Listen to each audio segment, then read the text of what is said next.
ನಾನು ನಾಟಿ ತಳಿ ಬೀಜಗಳ 100ರಿಂದ 150 ತಳಿ ಬೀಜಗಳ 20 ವರ್ಷದಿಂದ ಕೂಡ ಹಾಕಿದ್ದೀನಿ. ಯಾಕ ಬುದ್ಧಿ ಬತ್ತು ಅಂದ್ರೆ ನಾನು 70 ವರ್ಷದ ಮುದುಕಿ ಆದ್ರಿಂದ ಹಳೆ ನಾಟಿ ತಳಿಗಳೆಲ್ಲ ನಾಶವಾಗಿ ಹೋಯ್ತಾ ಇತ್ತು.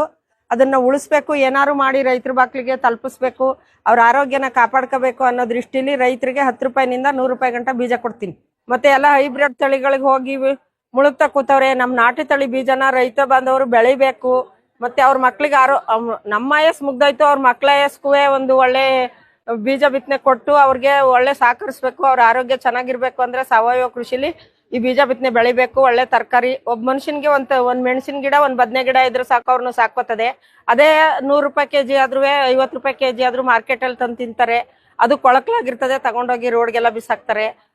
ಆ ತರ ಆಗ್ಬಾರ್ದು. ಈ ನಾಟಿ ತಳಿಲಿ ಹುಳ ಬರ್ದಂಗೆ ಮತ್ತೆ ಕೊಳಕಲ್ ತರಕಾರಿಗಳೆಲ್ಲನೂ ಕೊಳೆ ಹಾಕೊಂಡು ದೇವ್ರ ಪೊಟ್ಟದ ಹೂವು ಬಿಸಾಕ್ಬಾರ್ದು.